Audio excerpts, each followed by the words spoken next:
said, I went to China during the early days of my presidency.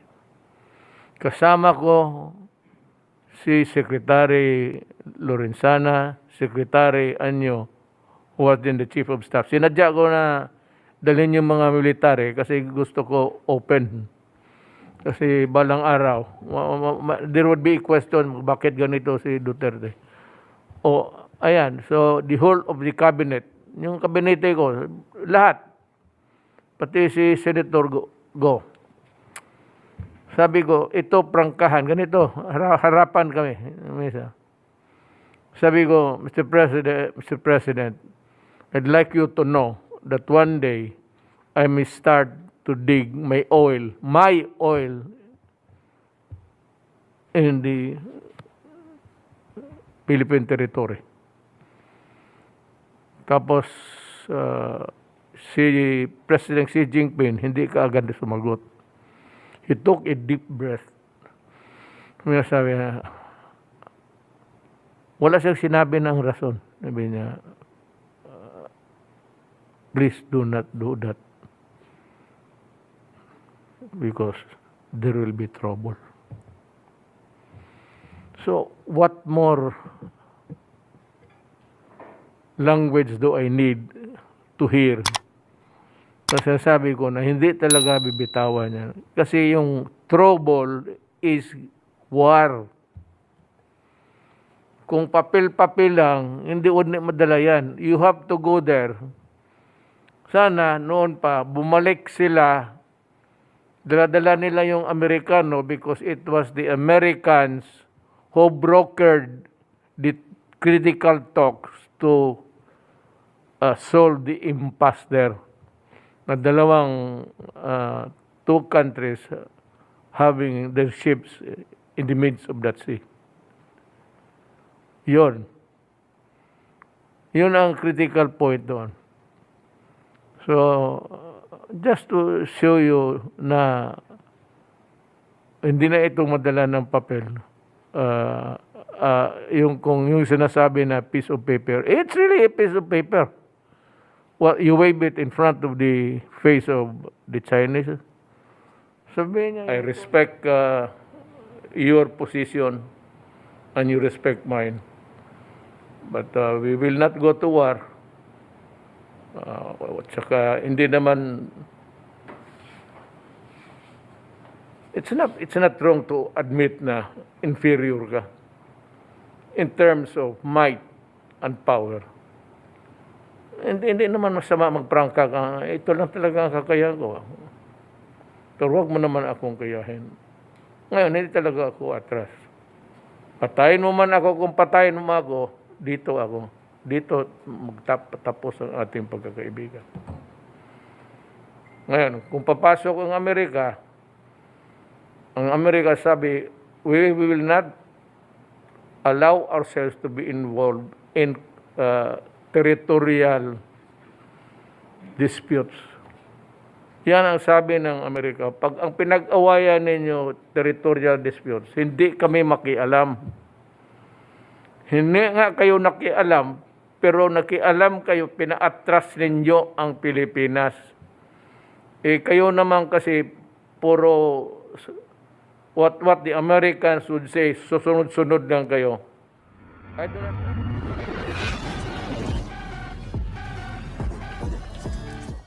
Sabihin ko lang, mga kababayan ko, yung biro ko sa jet ski, sinabi ko yan, kampanya. Hindi pa ako presidente, hindi ko pa sigurado manalo ako.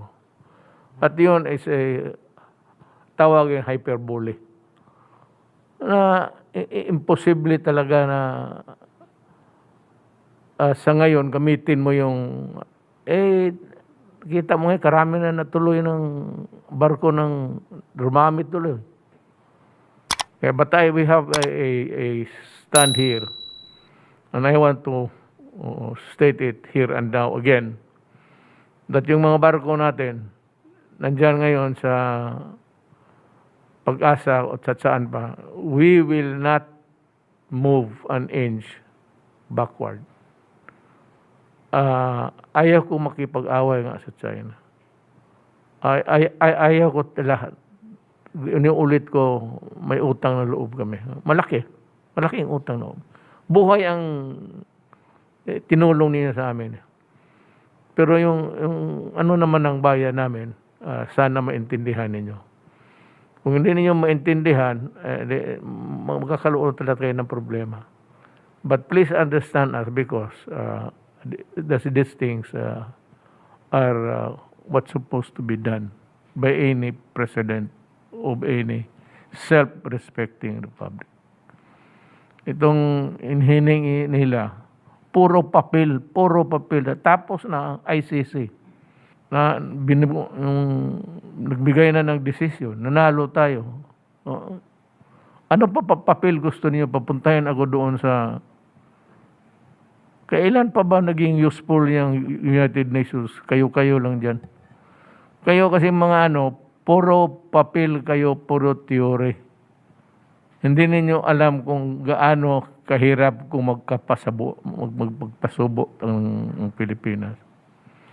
Hindi kayo kasanay kung ilan ang namatay sa harap ninyo. Nandiyan kayo sa itaas eh. Kami dito sa baba, ilang beses, I have seen so many deaths in my lifetime that maraming na nakita ko sa harap ko, sa kamay ko, bomba nandyan. Nandyan kami lahat sa baba noon. Alam namin gaano kahirap kung itong maging stupido ka. Really stupid. Wala akong ayaw kong insultuhin kayo. Anong tawag mo dyan? Saan? Ayun, mayroon ng... Wala na, saan ako magpunta? To what ba? The United Nations? Please. Spare me maging comedy lang ako dyan. So, ngayon, to continue would be the task of Secretary Roque. Pasa ko na tapos na tayo sa pandemya. This is the second part. And just give us a brief, maybe because, nga pala, we have respectfully invited Senator Enrile to come here kasi hindi man ako pwedeng makalabas na mag-usap, pakinggan natin siya. Huwag na tayo, hindi na magsalita. Makikinig na ako sa kanya kasi siya yung he was there right at the beginning. So sa kanya ako makinig kasi sa kanya ako believe sa utak at pag-intindi nitong problema, itong ating West Philippine Sea. I give you Harry Roque. Okay po. Maraming salamat, Mayor, at maraming magandang gabi kay Senator Bongo at sa ating mga kasama. Well, medyo mahaba po presentation ko pero paikliin ko na lang po. No? At ang aking mensahe ngayon, mabuti na lang po nandito si Senator Bongo. Dahil po dun sa Arbitral Award, meron po talagang importanteng dapat magawa ang bayan. At ito po yung pag-aralan kung anong sinabi ng Hague Tribunal pagdating sa lokal na batas na mayroon tayo na nagsasabi kung anong ating teritoryo. Kakaiba po tayo dahil ang ating national territory po ay, bakit ayaw? Ay nasa ating saligang batas po. No? At dalawa po ang ating definisyon ng ating national territory at una po sa 1935 Constitution. Ang sasabihin ko lang po dito sa ating 1935 Constitution, na napag-aralan niyo po rin sa law school, ang territory natin ay Treaty of Paris. Unang-una, no? Tapos yung tinatawag na Treaty of Washington, kung saan nakuha natin nung lahat ng territory natin na labas sa Treaty of Paris, kasama po dyan ang Scarborough. Pangatlo po, yung treaty between the US and Great Britain, kung saan nakuha natin yung Turtle Islands. Now, from 1935, nabago po yung ating saligang batas, no? At ito nga po ay sa 1987 Constitution, iba po yung lengguwahe. ito po ay naging Philippine archipelago with all the islands and waters embraced therein and all other territories over which the Philippines has sovereignty or jurisdiction, consisting of terrestrial, fluvial, and aerial domains, including territorial sea, seabed, subsoil, insular shelves, and other submarine areas. Ito po napaka-importante.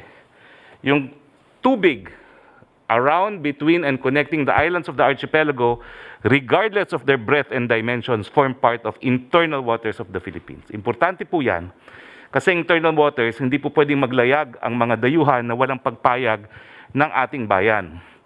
Importante po yan dahil sa territorial sea na merong freedom of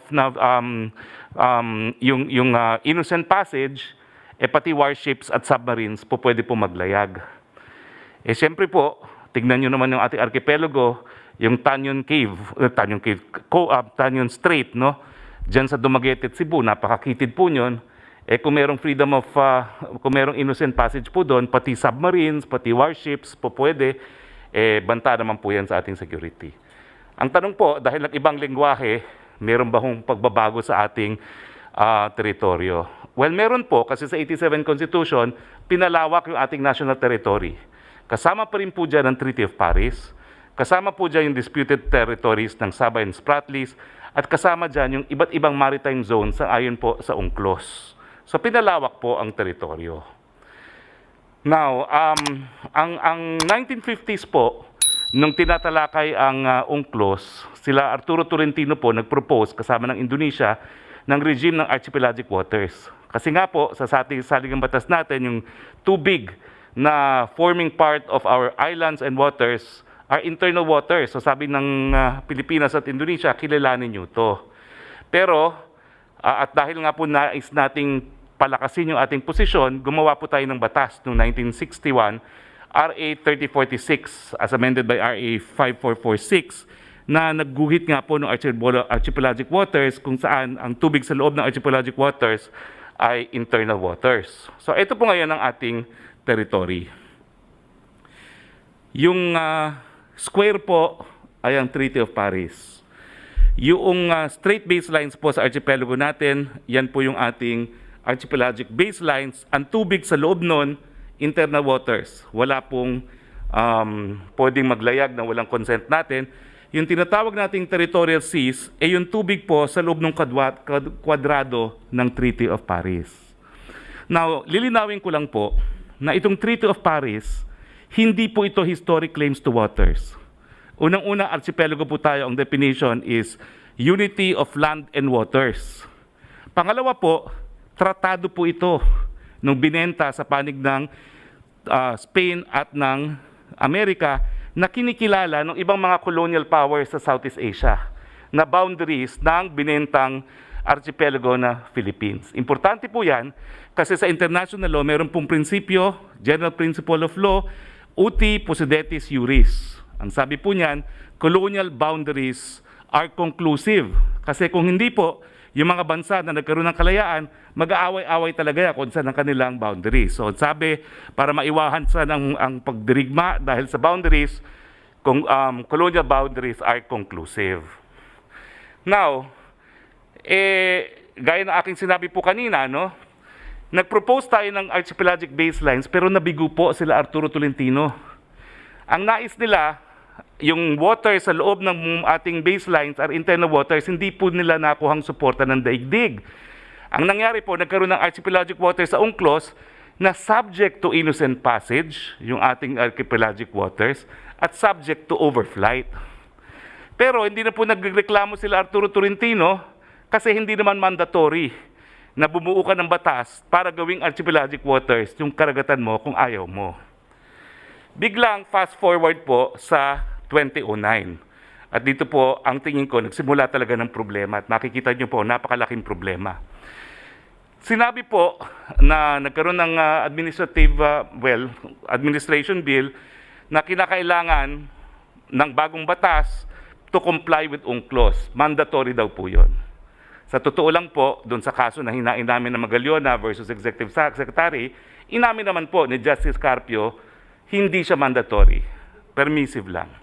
Tapos sinabi pa nila, may deadline daw para bumuo ng batas.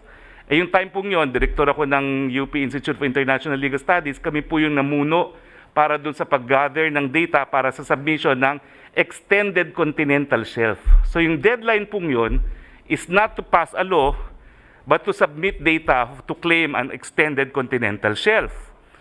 Tapos, ang sabi po ng, siyempre, ng Kongreso noon, it is to our interest daw. Kasi, kapag tayo naging compliant with UNCLOS, mas lalakas ang posisyon natin laban sa mga kalaban natin sa pinag-aagawang teritoryo.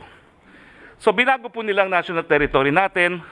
Ito na po yung national territory natin sang-ayon po sa 2009 New Baselines Law.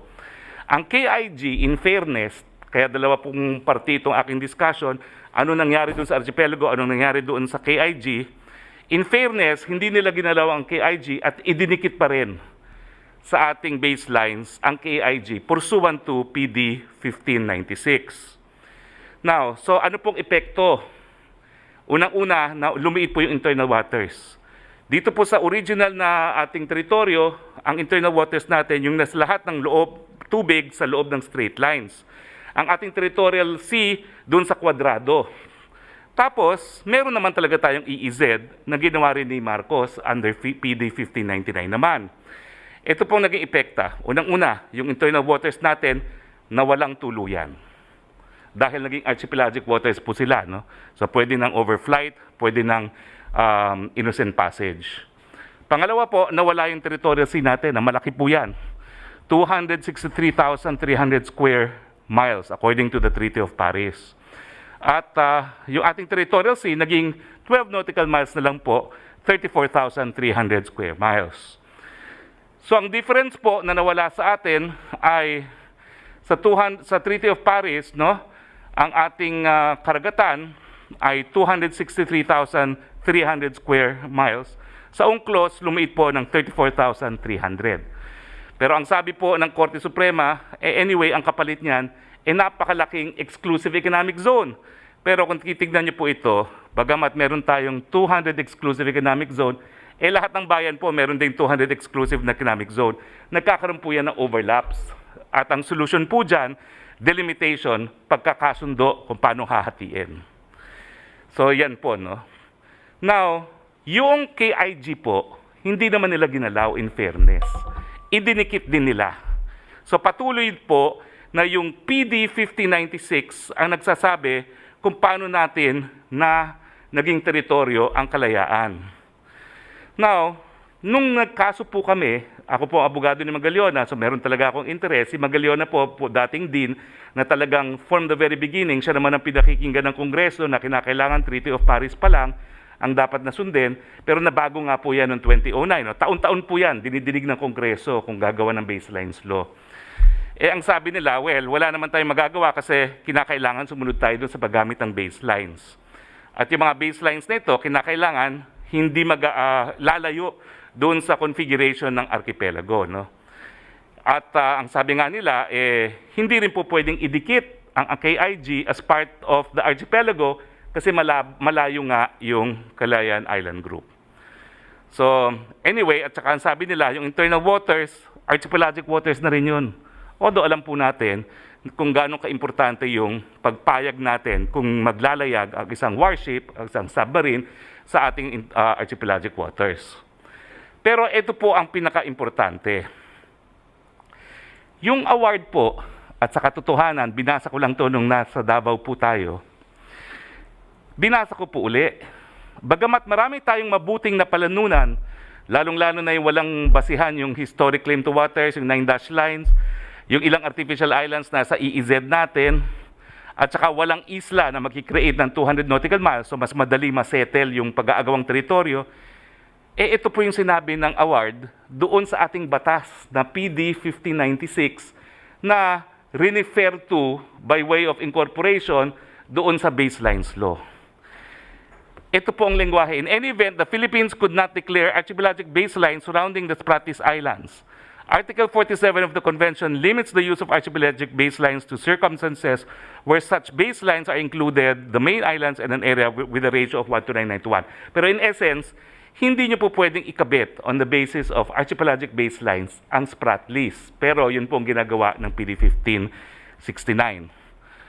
Pangalawa, para mo gamitin yung straight baselines ay kinakailangan magkaroon ng practice na yung straight baselines with respect to offshore archipelagos to approximate the effect of archipelagic baselines. In effect, ang sinasabi nila, hindi po pwedeng magkaroon ng offshore archipelago. Sa susunod na paragraph po, ang sabi pa nila is, yun nga po, hindi po pwedeng sitwasyon na offshore archipelago na siyang treatment po ng ating PD 1569. So ang tanong ko po, anong nangyari dun sa batas natin na isa sa dahilan natin sa pag-angkin sa KIG Group? Malinaw po sa mga paragraph nito na habang dineclare ng UNCLOS Tribunal na walang legal na basihan ang 9 dash lines, sinasabi rin ng tribunal na wala ring legal na basihan ang PD 1569. Ang nakakabahala po rito, siyempre, dalawang bagay. Unang-una, yung mambabatas natin, binaliwala ang Treaty of Paris.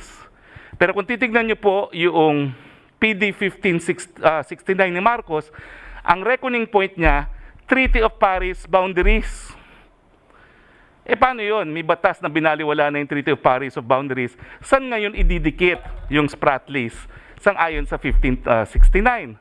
Pero mas nakakabahala po ngayon, para bagang na-declare as illegal to UNCLOS and null and void din ang PD 1569 dahil po dun sa mga paragraphs na aking ibinasa. Now, lately po nagkaroon ng controversy over Juan Felipe Reef. Ang problema po kasi dito, it is 175 miles. At siyempre, ang common thinking is if it is 175 miles kasama sa exclusive economic zone. Pero ito pong problema, dito rin sa arbitral award neto, at hindi naman po pwedeng kukunin lang yung gusto nating desisyon dahil pabor sa atin at hindi natin sasang-iunan yung mga provision na hindi sa atin pabor.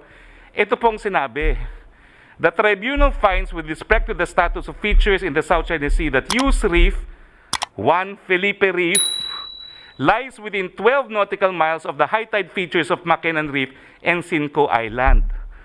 Kaya nga sinabi ko po, hindi ka bahagi na exclusive economic zone. Bakit? Kasi sabi ng arbitral tribunal, maski pa siya nasa 175 nautical miles. Bakit po? Kasi pag merong isla, merong 12 nautical miles. Ang issue lang, sino may titulo sa isla? Kinilaim po natin yan under 1596. Pero paano po yun? Parang baliwala na yung 1596 natin. At unfortunately, ito po yung mga isla na hindi natin hawak. Ang Makinan Reef po, yan, nagtayo na po ng malaking artificial island ng China. Ito po itsura. Narito po yung mga barko na nag-trigger ng recent controversy, yung mga 220 fishing boats. Kaya nga sinasabi ko, number one, never nating na-possess ito. It is possessed by China and Vietnam. Ito naman po yung installation ng Vietnam. Ito po yung Vietnam, Sinco Island. At malayo, and dahil sa desisyon nga po ng tribunal, it is territorial sea. Kung sino magkakaroon ng titulo doon sa isla, well, siyempre wala pa po desisyon. Kasi kinakailangan dalhin to sa ICJ or sa arbitration. Pero ang tanong ko nga, paano po yun? Sabi rin ng tribunal, parang walang bisa ang 1569. At pag-isipan na rin po, bakit ba natin ginive up yung napakalawak na internal waters at territorial sea? Ang sabi ni Carpio doon sa kaso, dahil siya po yung ponente, ang kapalit niyan EEZ na napakalawak. Pinakita ko po dahil sa overlaps, hindi po malawak yun. Pangalawa, hindi po yan apples to apples dahil ang EEZ economic right lang. Samantalang ang internal waters at territorial sea, soberenya at jurisdiction. So it's not apples to apples. At ang pinaka-importanting rason po, hindi totoo na labag sa UN Convention on the Law of the Sea ang Treaty of Paris dahil nga po sa general principle of law ng uti possidetis juris, colonial boundaries are conclusive. And the Treaty of Paris is a conclusive colonial boundary. So dalawang aspeto po yung kinakailangan sa batas. Yung desisyon kung dapat pang bumalik sa Treaty of Paris, at madali lang po yan. Section so and so of Archipelagic Bases Law are hereby repealed. And therefore, we adopt anew the Treaty of Boundaries pursuant to Uti Posedetis as the metes and bounds of our territory. Pero ang masalimuot po, anong gagawin sa KIG? Kasi malinaw po sa mga paragraphs, para pong nawala ng bisa ang 1569. So, ang solution po dyan, lahat ng kiniklaim natin, bilugan ng 12 nautical miles of territorial sea. Yun po yung sinasabi na regime of islands para magkaroon at least ng territorial sea lahat. Pero, ang advantage natin, dahil tayong pinakamalapit sa area, yung kabuuan ng karagatan, mapapasok pa rin sa 200 nautical miles of EEZ. Kung yung mga ibang claimants ay mapatunayan ang titulo nila sa mga isla, meron pa rin tayong exclusive economic zone, pero gaya po ng Juan Felipe, magkakaroon ng pockets of territorial sea. Pero ang balanse, atin pa rin. So napakahirap po talaga ng konsepto, kaya lang, napolitika na naman. Sabi nila, hindi ko daw alam ang UN Convention on the Law of the Sea ko. Nagdemanda nga po kami dyan sa Magaliona. At ito po yung warning namin sa Korte Suprema. Ang buong akala ko naman po, dahil si Justice Antonio Carpio na naging ponente, naintindihan niya ang UNCLOS, makikita niya yung mga sinasabi namin. Sa totoo lang po, kung ipakita ko sa inyo yung pleading namin, kung bakit kinu-question namin ang Archipelagic Baselines Law, at yung lengguwahe ng UN Tribunal for the Law of the Sea, parehong-pareho po. Nangyari po yung aming worst fears. Nandiyan naman po yung lengguwahe ng tribunal, sinabi rin ng tribunal na kagaya ng 9 dash lines, mali rin po yung ating PD 1569. So yun lang po, Mr. President. Thank you, Secretary Roque. Well said, actually. So, mabutit na lang, I requested you to dedicate half of the time dito sa programa to dedicate it to the issue of the Philippines. Mga kababayan ko, tignan ko ninyo kung sinong bright. Baski sa mukha na lang. Huwag na yung hintayin pa ninyo magsalita. Tignan nyo kung sinong pinakagwapo. Tsaka yung isa, may isang, hindi, ewan ko kung Pilipino ito si Quisa, na nandoon sa kabila, asking for the impossible. Not demanding the practical na para maumpisahan natin. But kung ganun ang stand kasi, as I have said, I went to China during the early days of my presidency. Kasama ko si Secretary Lorenzana, Secretary Anyo, who was then the Chief of Staff. Sinadya ko na dalhin yung mga military kasi gusto ko open. Kasi balang araw, there would be a question, bakit ganito si Duterte? Ayan, so the whole of the cabinet, yung kabinete ko, lahat, pati si Senator Go. Sabi ko, ito prangkahan, ganito, harapan kami. Sabi ko, Mr. President, I'd like you to know that one day I may start to dig my oil in the Philippine territory. Tapos, si President Xi Jinping, hindi kaagad sumagot. He took a deep breath. Sabi niya, wala siyang sinabi ng rason. Sabi niya, please do not do that. Because there will be trouble. So, what more language do I need to hear?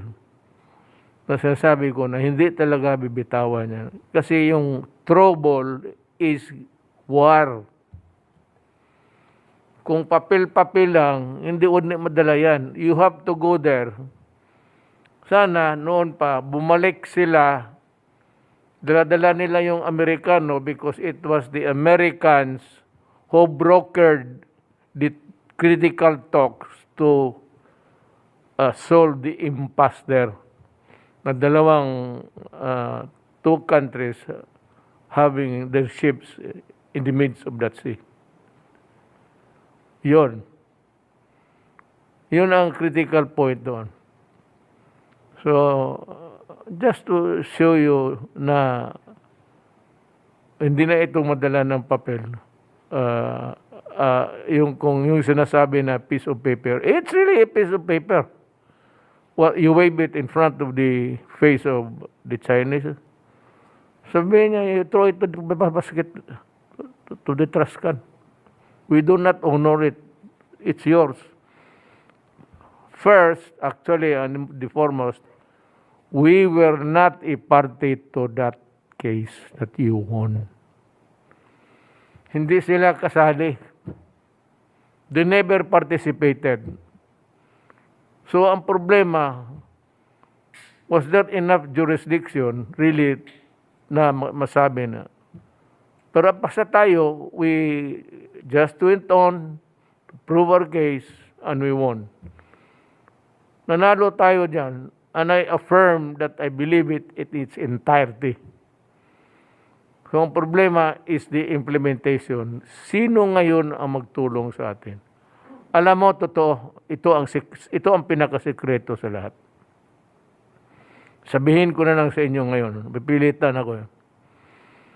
Ang gusto ni Albert, pati ni Carpio, mali nila yon.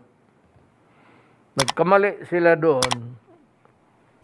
Sabi nga ni Secretary Roque, si Carpio in his decisions made the wrong assumptions there.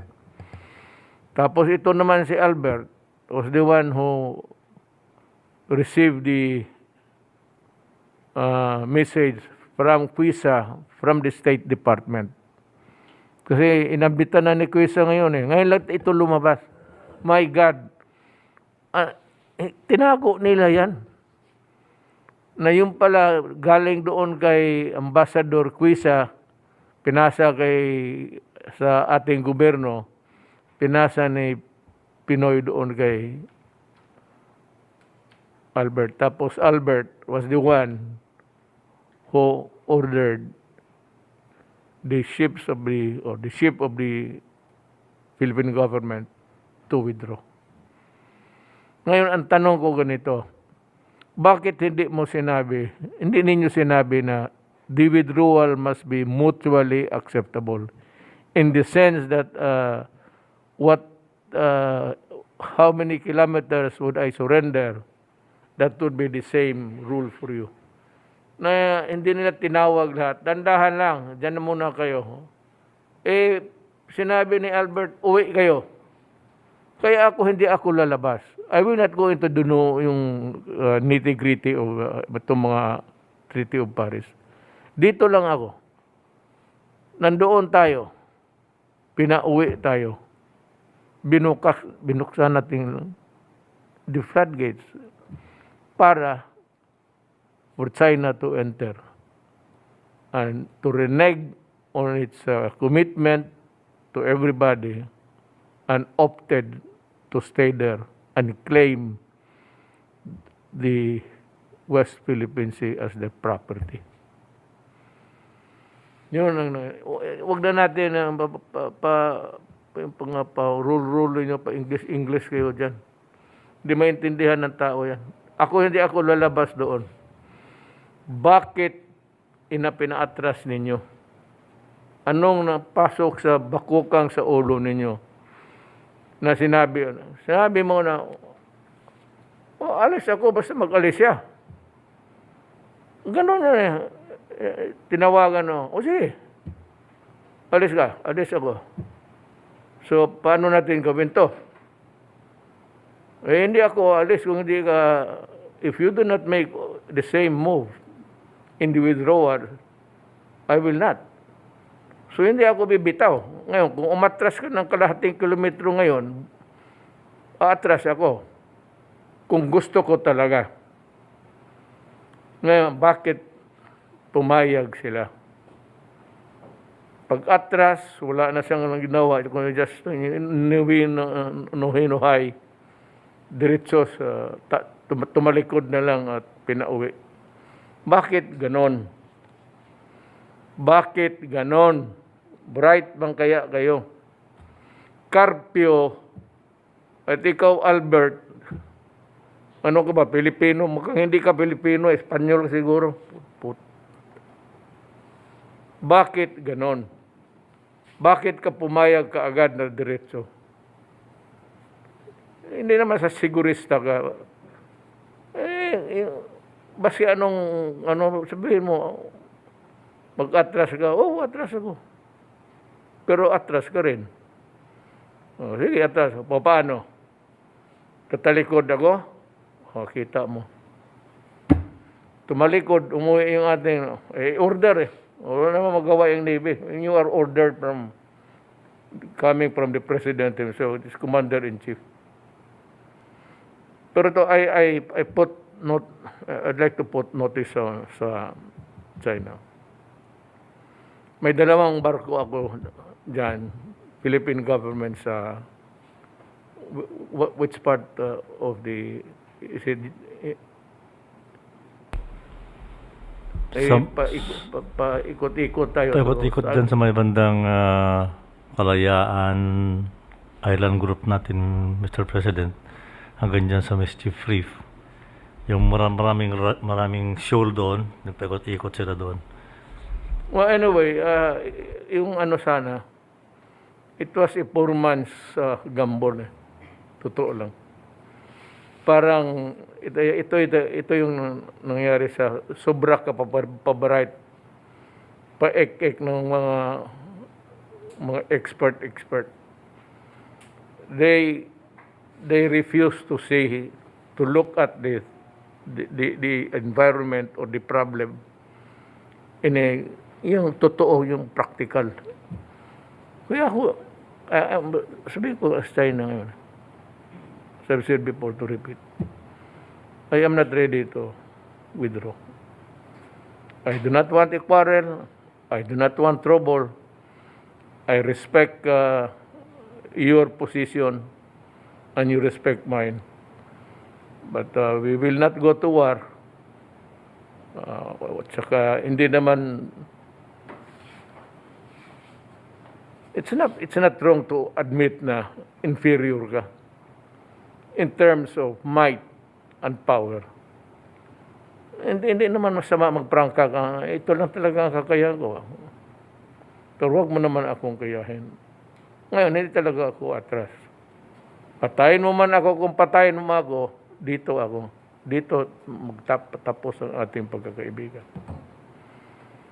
Ngayon, kung papasok ang Amerika sabi, we will not allow ourselves to be involved in territorial disputes. Yan ang sabi ng Amerika. Pag ang pinag-awayan ninyo territorial disputes, hindi kami makialam.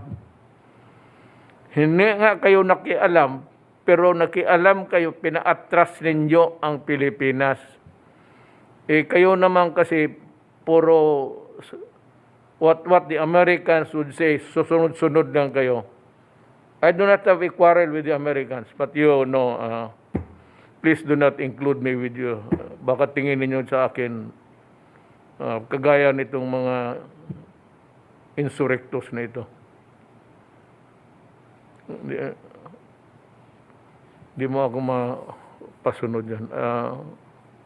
So sinabi ko, stay put. I die there, we die there, we die. Kung ayaw ng Amerika mag-interfere sa territorial disputes, fine. But in the first place, you created the problem. You created the problem not only a few years. You created the problem, as a matter of fact, when you invaded my country. Doon nagkaletse-letse ang Pilipino. From the Spaniards to the Americans. You never give us that dignity of being a true republic. Paray lang kayo ng ano nyo, especially sa military. Ayaw ko mang sabihin, pero kung gusto mo sabihin ko, mabuti magkagirat, magkaalaman ta. But please do not include me. I will not also, ikaw ayaw mo na ma-involve sa disputes.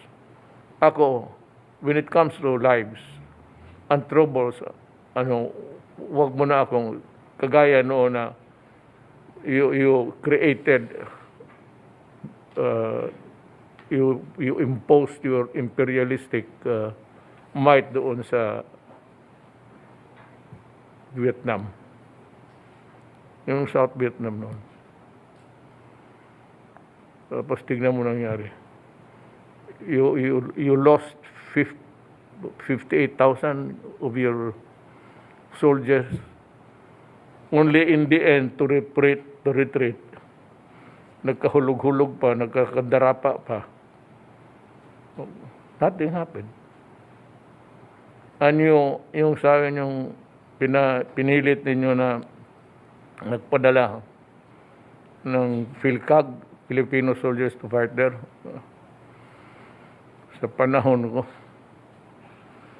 sabi ko, i-contribute ko sa iyo mga Batangas para pangsaksak sa mga kalaban niya. Please do not include my country in your panahon ko. There will never be a time that I will allow my soldiers to go somewhere to fight and join the Americans. Wherever you create. Kasunod, kung manalo itong sunod, kung manalo, God forbid, tingnan ninyo, sabi ko, Pilipino mo kayo, tingnan ninyo yung itsura niya. Tingnan ninyo, look succinctly really. Pakinggan ninyo ang argumento ni si Secretary Roque is by no means makaya-kaya mo. Ako, hindi naman ako participant sa national level. Ang mayor lang man ako. So, limitado talaga ang ano ko. But I will not go out, I said, of that floodgate na ginawa ng Amerikano sa atin. Magtiis na lang tayo. Baski na hindi mo ako bigyan ng mga bagong armas, okay na lang yan. Total, wala man tayong kalaban. So kung hindi tayo magipag-away, we do not fight with anybody. There's really no point in acquiring ballistic missiles. We just ask to be left alone and live in peace. Yun lang. But I'm sure, hopefully, I hope that Senator really would accept the invitation to be our guest here Monday. Kasi more or less isa sa mga tao na nirerespeto ko talaga, both intellectually and so, yun na lang ang maiwan ko sa inyo. Happy Eid al-Fitr sa mga ating mga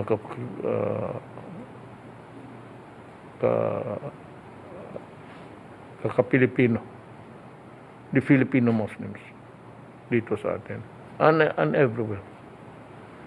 I just say that I hope that this joyful day will bring you peace and in your outlook of what we are here for in this planet. Maraming salamat po.